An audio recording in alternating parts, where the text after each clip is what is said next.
What up, Grizz Nation, and welcome back to another Grizz 901 post-game show live here on Bluff City Media Network. Listen, I don't want to be here either. The Grizzlies looked like they wanted to be here at times, didn't look like they wanted to be here at times, just overall throughout the entire game. But in the end, it's an 0-4 stretch at home. It's not exciting. Yes, King Meeks, I might need counseling as well. Especially on a late night game. We all had to stay up to watch, and it was not as exciting as we were hoping it would be. At one point, we talked ourselves into it. We talked ourselves into the fact that we could make it a game and make it a chance for the Grizzlies to just show up and shine and really get right back on track. They look like it at times, but realistically, that OKC team is just much better. And we're going to talk about all of the separation that is between SGA and Ja now and moving forward, and what that looks like, as well as the OKC Thunder and the Memphis Grizzlies. So we're going to get into all that. This is going to be a super short show. I would expect it maybe half an hour at the max, but we're going to get into it. As long as you're here, we're always going to be here. And that was the whole decision behind doing the show. It is late, but we knew if you were going to be here, we had to tune it in and turn it up. But let's go ahead and get it going.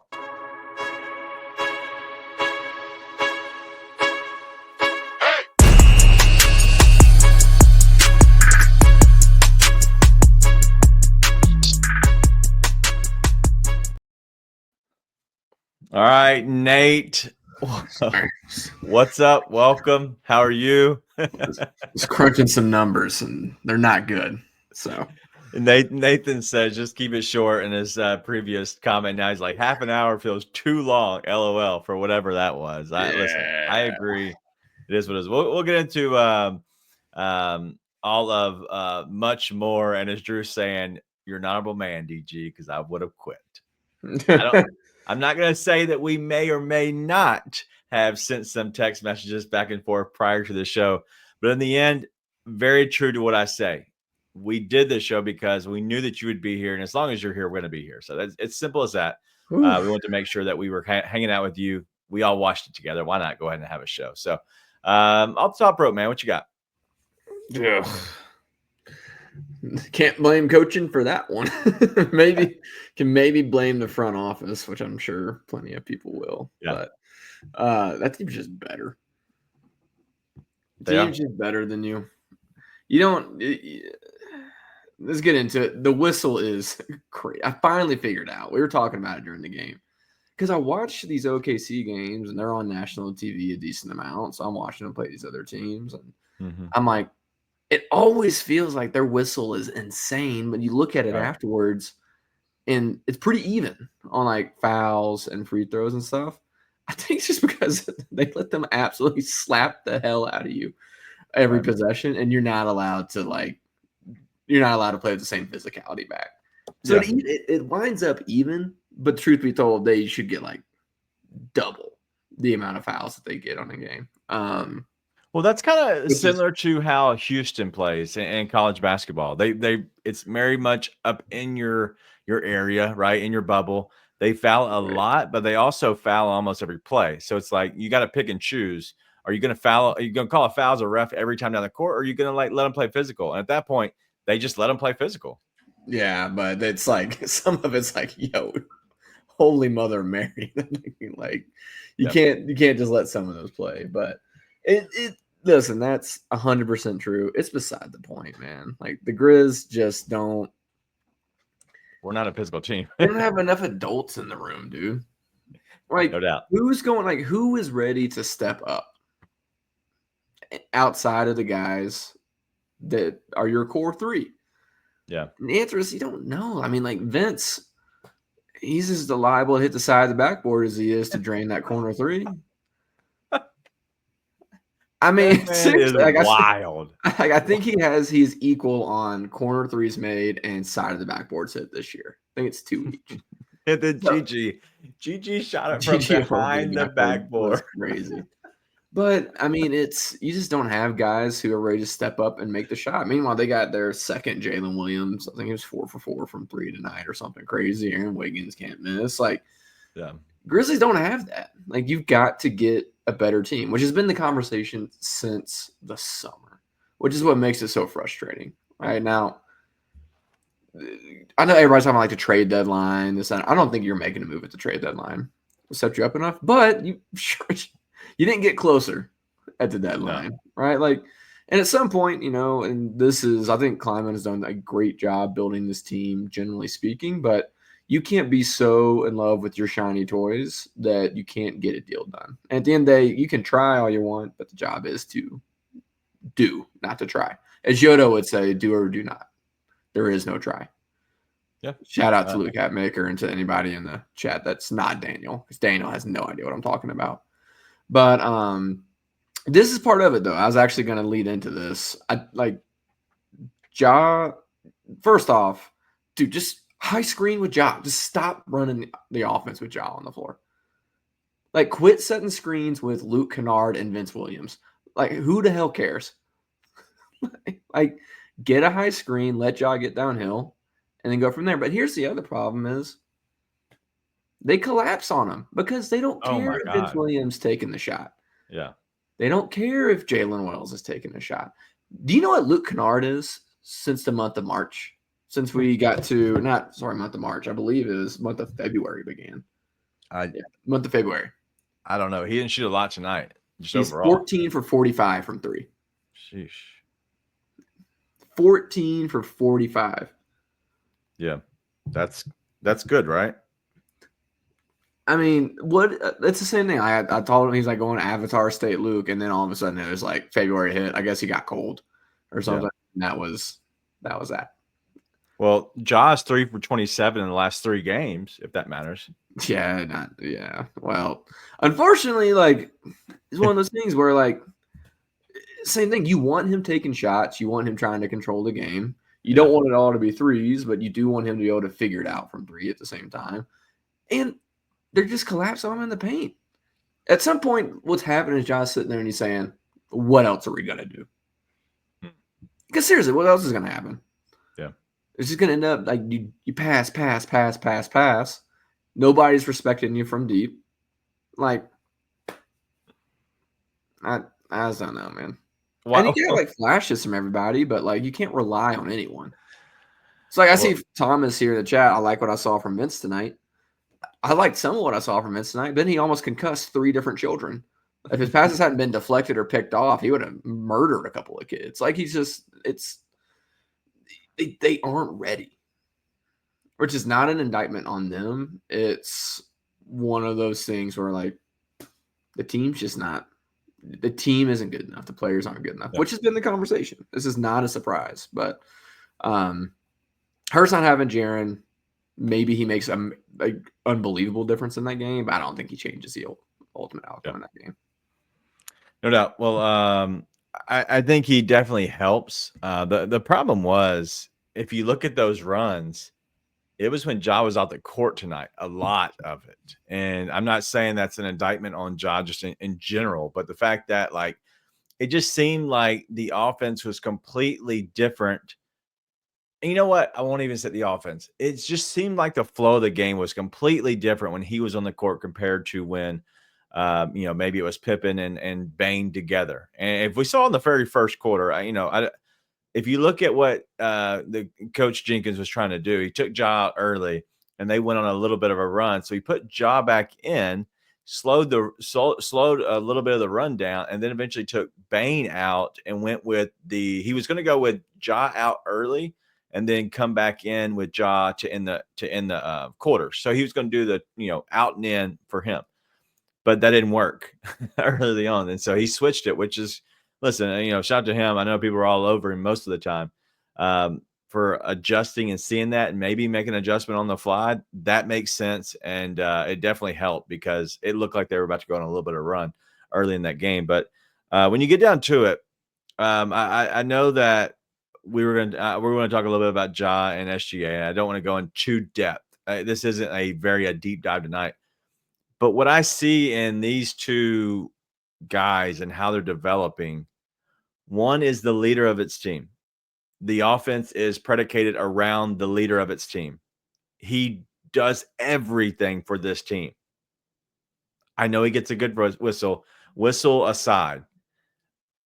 I don't see the leap and the jump and the demand and the leadership from Ja as I see in SGA. And Timo saying right here they are comparable, maybe, whatever. But in the end of the day, they're both point guards. They're both potentially top 5, supposed to be top 5 point guards in the entire league, and they're just not. Ja's taking a step back, and I don't know if it's the offense. I don't know if it's his game, but nothing looks good just in general with him. It's a product of everything. I mean, Ja's trying to change the way he approaches a lot of things. I think that seems pretty evident, right? The way he approaches the games, right? Trying to stay healthy for the playoffs. One, trying not to take all the bumps and bruises that he has in the past, which is still resulted in bumps and bruises, unfortunately. Yeah. Two, trying to figure out how to get the rest of the team ready to go. But three, like the team has really changed the way that they're doing it, right? The offense changed a lot. It's not Ja centric, which I mean, at times feels right when it's clicking, but then when you got guys who, I mean, your starters, I think were 4 for 24 from 3 tonight. Like it just doesn't maximize him. Yeah. Which is not what you can do. You're not going to win that way. You're going to win some regular season games. You'll win some when he's out. Like you have a better chance when he's out. But also if he's out, you're effed. Like you're screwed, right? I mean, the goal should not be to put these role players in the best position to win. It should be put the right role players around your core so that they emphasize what they're best at. That gives you the best chance to win. And it's not what's happened. I think it's what they're trying to do, but you got to give us some shiny toys eventually, man. Like you got to consolidate, and it can't be salary dumping Jake. And but okay. So let me hit you with a little bit of devil's advocate, and this is there's some truth to it. Your big three in a sense, they're all going to be making over $30 million a year, all of them. Like, how many shiny toys do they really need on a team that we look at? Let's look at I don't know. Give me a team and let's look at their big three if they're a good team, and like say, hey, like, what's different?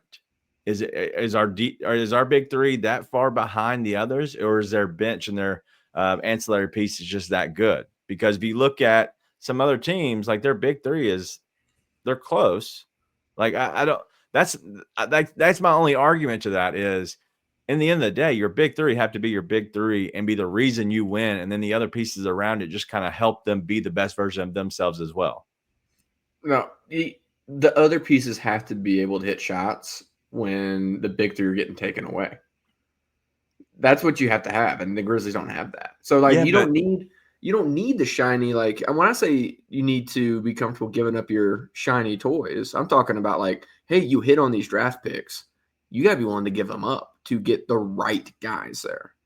Like the guy who, like somebody who is a vet, who has been there, who when you swing, they'll hit that shot. I always bring it back to when the Grizzlies played the Warriors. The Otto Porter, the Kevon Looney's. That's who crushed you in that series.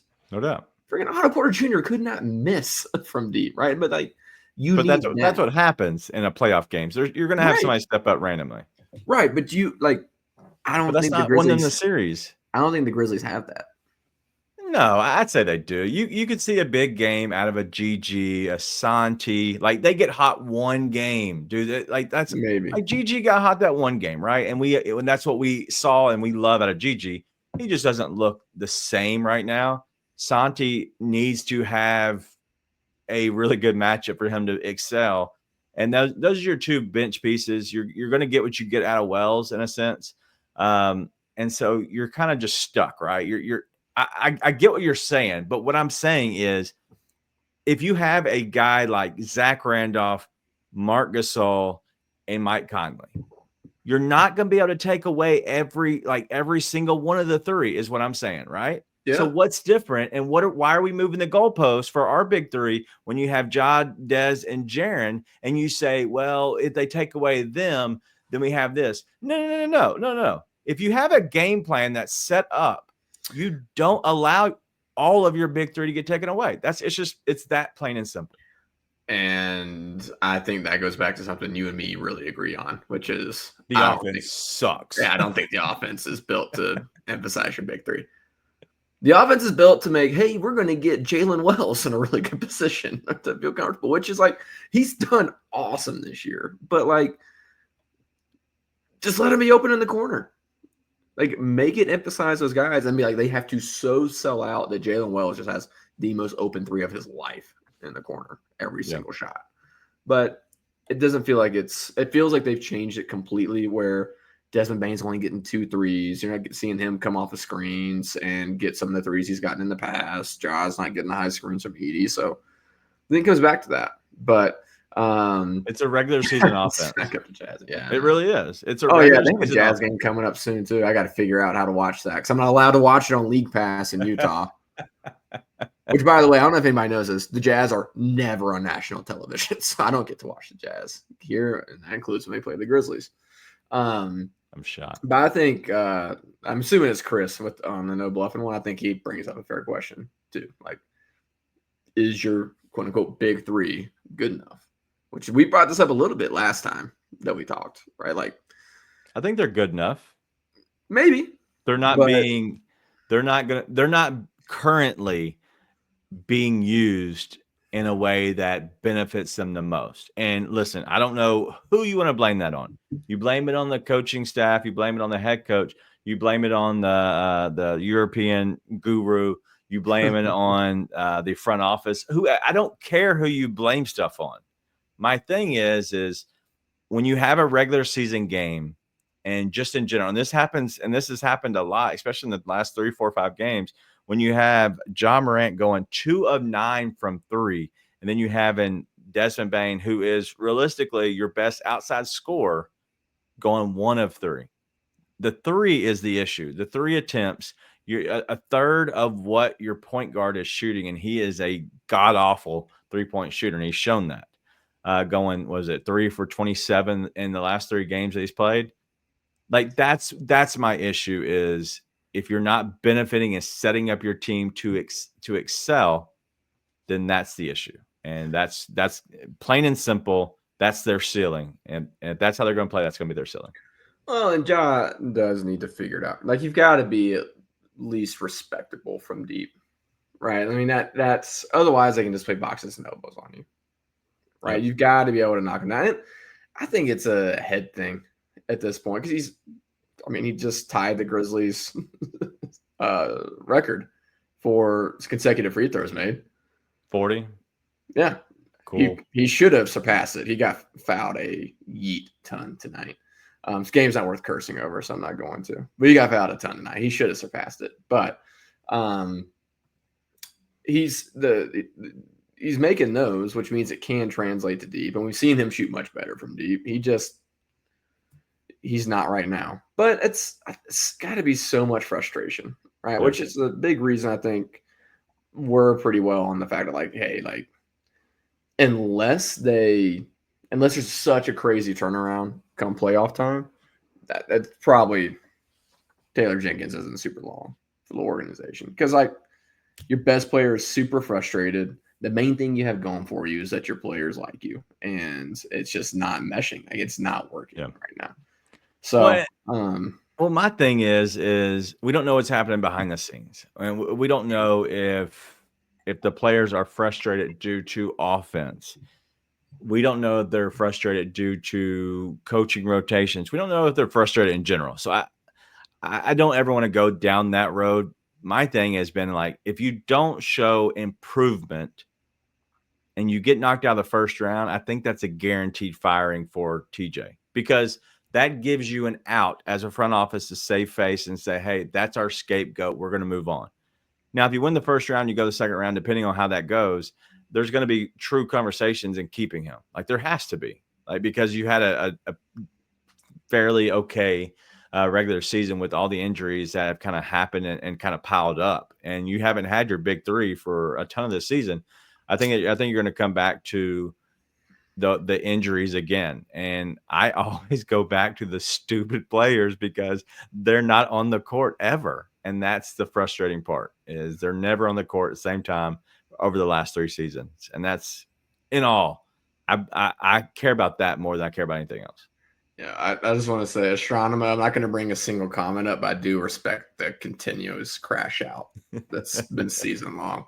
I'm cracking up watching it. Brief vent session. How is, like, climbing seats got to be a little bit warm too. It better be. Like, I mean, at least a little bit. Like, dog, how is John Collins still in Utah? I'm sorry, but, like, it couldn't have been that hard to go get him. Like, imagine if you were bringing John Collins and Colin Sexton off the bench instead.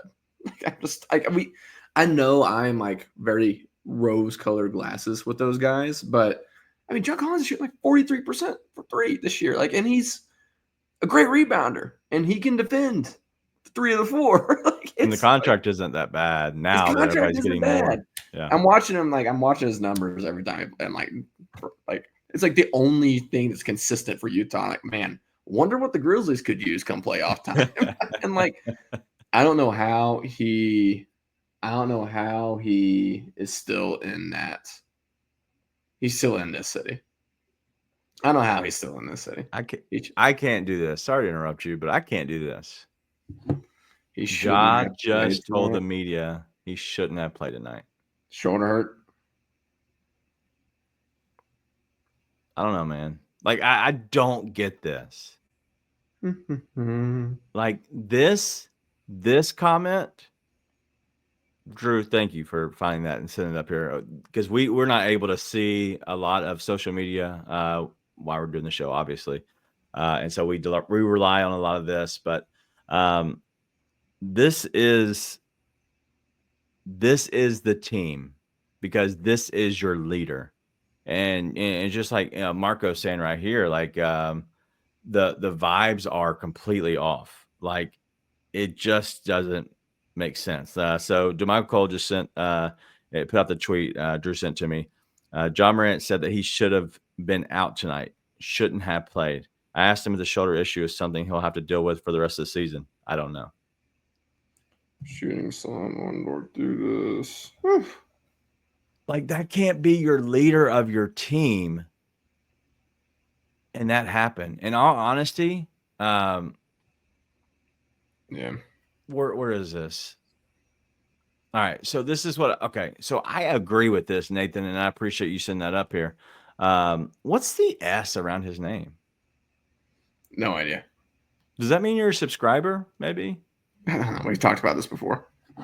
I don't know. I just realized this. Anyway, just sit Ja out for 2 weeks at this point. We already don't have Jaren anyways. Now, in my opinion, I think you might see a little bit of an uptick in energy, because we saw that from Scottie Pippen. I'm not saying they're going to be as good. It won't be as clean, but I think you might see an uptick of energy and maybe the pace of the game getting a little going. So, I don't know. But I mean, it's the vibe. Yeah, the vibes are 100% off. And the comment is not like maybe he shouldn't have played. Maybe he should have been out. Like, it's not that he's necessarily. Why say that? Exactly. Like, you don't want it. Like, and it's not what we've seen from him in the past, right? It's not what we've seen from him in the past of like, hey, like, nah, man, I'm good. Be all right. Shoulders hurting a little bit, but we power through. Right? It's just it's weird. It's just a weird energy, and I get like he's an emotional dude. It's what gets him super fired up, things like that. But I don't know, man. I don't know. Joseph's coming for Drew. What did Drew say? He just shared the information, I believe. Oh, okay, gotcha. I didn't see what Drew said. Yeah, I don't know, man. Vibes are weird. I think that's part of the reason that I think probably that's something, again, playoffs are what define all. It can change everything unless there's a massive shift. I think TJ's gone. Because you got it. It's if John Morant is sitting there and he's way off mentally, emotionally, then it doesn't matter how much he likes Taylor Jenkins. You can't have that. Yeah. You got to have a reset. I agree. Well, the Grizzlies lose 120-103 tonight. It was decent at times. It was Hey, there the were good worst things. of times at times, but it wasn't terrible. But it was, my God, it was boring. Like that. It was a snooze fest game for majority of the game. I got 3 things we don't normally like that I like tonight. One was Scottie Pippen Jr. I thought all night Scottie looked like best form of Scottie when Yeah. he was in the game. Love that. I think he should stay in the rotation. I don't know why he always has to play with Ja. I don't know why we do that with our backup point guard. Like we make sure we play him with our starting point guard. I think they're just trying to overlap him to get the flow with both of Maybe, them, and then pass it off to him by himself. maybe, but I'd rather they just didn't. But that's okay. Regardless, I think he should be in the rotation. I think he does a lot of good things, and he's earned some time and he's hit shots in big moments. So he's one of those few people that's like he's gonna do something crazy every once in a while, but you trust him as much as you trust the next guy. Edie continues to have better and better minutes, man. Edie's figured it out. And we said all along he's been a really fast study. He's not been playing basketball for very long, right? He's been a really fast study, but I have been surprised at how much he seems to improve like every week at this point and figure things out, which is super encouraging, right? Because it's one of those where like we think we can figure it out, but how long is it going to take him? I still don't want a rookie center going into the playoffs when my star point guard is Ja Morant. But give props for props, dude. He continues to figure it out, which is really impressive. And then Gigi. Gigi didn't do anything crazy awesome tonight. He still had a couple of defensive lapses, but the one-on-one defense with Gigi, the attention to detail, the ability to move his feet, and guard some really good players on. He was one-on-one with Jalen Williams a couple of times. Mm-hmm. Looks really good. Like I was really impressed with some of the defensive stuff from Gigi tonight. Again, wasn't anything crazy, super flashy tonight. But as far as what you want to see Gigi in this lineup, which we all know Gigi being someone you can be in this lineup consistently raises a team ceiling. Yeah. Really good. So yeah, 3 things that aren't always a positive, I thought were super positive tonight. No doubt. A guy that's been a positive lately and consistently is positive and makes me eat crow for me talking so bad about him early in the year, but a double-double out of a guy, Brandon Clark, 13 and 11 with 2 assists, which is nice. So he has brought a lot of the energy within this team. Him and Scottie Pippen Jr. have brought some energy to kind of get up and down the court a little bit more and get everything going. And so as Ray Timbo saying here, BC, always phenomenal. Dude. So amazing, dude. Hey, you got a sauna built by Crew Pros, no big deal. All right, so real quick, the Grizzlies did lose. We're gonna put a bow on this to OKC 120-103. Before we completely close the show, I know we're at our 30-minute mark and we don't want to go too long, but I want to ask you kind of off the cuff real quick because we're about to get the Tony Allen video, whatever, the special at 7:00 tomorrow night Central, I believe is when it actually starts. Any of your fondest, or if you have one good memory or something that sticks out or something you're hoping to see in this actual video, or just TA, what he might meant to you as in general, because I know we show love to a lot of the OGs, but it's his time now. We'll talk about him again, I would assume, on Friday's show, but you're not going to be on Friday's show. So anything for you that you got that you might share of a memory or a thought of our guy, TA? I mean, there's no one thing that sticks out other than the big things, right? Like the first team all defense, the post-game interview, it's all hard grit grind, like all of that. Like the big TA moments are the big TA moments that everybody loves. But yeah, I'm way more excited to see all the stuff that I would not know about, like the behind the scenes, like what are his teammates saying about him? What are his family saying about him? What is like just random people in the city that he's touched saying about him, right? Not just this city, right? Back in Chicago, people from Boston. Like I'm excited to see all of that. because TA was one of those dudes.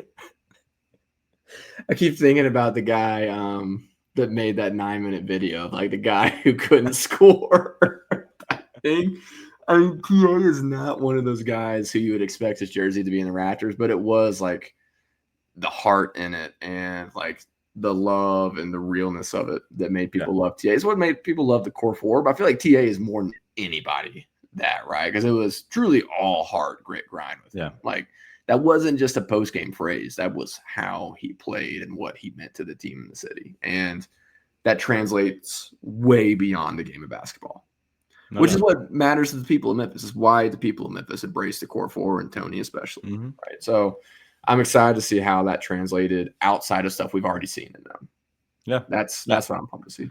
I think you're spot on with that. I think that I'm probably excited the most to see how well he's talked about from other players, whether active or former players, because I know, the fact they got Westbrook was a little interesting. KD was supposedly on there, but also you have the other three of the core four on there talking about him. And then I would assume there's other people that I'm just kind of leaving out, but being talked about in a high positive way with your peers is always good. Like not something that we would ever have within this brand, but like something that you would have within like your fellow peers is always a good thing. A little background on TA. I did not like him for the Grizzlies. Like when he got here, I was just like, dude, I know he plays good, but like it's almost like Scottie Pippen to me. Like plays good defense. He's always fast, always flying around, but dude just makes the boneheaded stuff. Like just like can't even hit a layup. And it goes back to that stupid video that guy made. But eventually you start seeing that, hey, as you get older, because I was, not younger, but I was in my teens then, growing up, whatever. And you start seeing a little bit of how it affects the game as you're growing up in your IQ level of basketball. And you realize like what he's actually doing compared to the missed layup. Right. And so I think that grew on me and helped me understand and have an affection for his type of game. So should be pretty cool, man. I'm excited to see him get his jersey lifted. His kids are at my wife's school. My kids go to school with his kids. They talk about their kids all the time, and so it's nice to know like the family on the family side of things, but also know the player, what he was, and see how that's all coming together now. But also then you get to go back in time. So it's a lot of good stuff that's kind of coming together and all of that. So it's always fun to see everything kind of doing a full circle in a sense. Yep. 1,000%. Yep.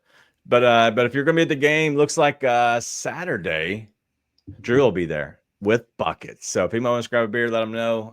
The $2 Sports Show tomorrow is Thursday at noon. I know a lot of people are gonna be watching Vernon. Dude, I'm telling you, tune into the $2 Sports Show at noon Central. Watch their show, go back and forth, whatever you want to do. You can watch one and then go back and watch the other one, but show love to them. I'm telling you, those guys have a good time. But they'll interact with you more than you can get on the Chris Vernon show sometimes. So I always go there first because I like the interaction. I like to BS like we always do here. So to join, it'll be a good time. Get right game Friday, by the way. I won't be here for the show, but if it's not a good one, I'll be really glad I'm not here. If we lose that game, there probably won't be a show. Should be only good news. So here's fingers crossed, hoping and praying. No doubt. If that's not a get right game, then yeah, we're in trouble. By the way, Dallas Mavericks fans, thoughts, prayers. I think your team's probably going to Vegas. I'm just like, I'm like, and I think at this point, they're probably not even mad about it. They're probably so out on this team at this point. Done. But I truly feel for them as a fan base. That's like, God, what an apocalypse. And have to watch Quentin Grimes go drop 40 2 weeks after you traded him. Oh, man. Yeah. Oh, not ideal. But listen, that's all we got. It's been fun. We want to do a shorter show and get out here before midnight, which is our goal. It is our goal. We're going to hit our goal. Thank God. But we wanted to make sure we gave some content for one, everybody that stayed up to watch this game, but also people that go to bed. They're going to wake up and realize, hey, I need to hear some content. And this is the reason that the show started in the very beginning, is to give you the content by the time the buzzer sounds until you wake up in the morning. If you need some content to listen to, this is your filler content. So there's a lot of people that tune this in the morning that make sure they listen to this before they go into work or whatever, because this is like the freshest and newest content overall. But looks like Matt's skate news just arrived and just firing them off. I love it. Matt, go back and listen, because we talked all about all these. So I love that we come in, just start firing. All caps, locked and loaded. All right, that's all we got. We're going to get out of here before we get too late into the show. But we'll see you all. I believe Ryan might be joining me Friday again. But we're going to have me and Nate are going to be missing some shows throughout March. So just everybody but tune in. I believe I'm off on Monday, Wednesday, the next 2 weeks. So Nate will be running the show. It should be probably a lot better. So, all right, that's all we got. We'll see you all then. Be nice and tell your friends.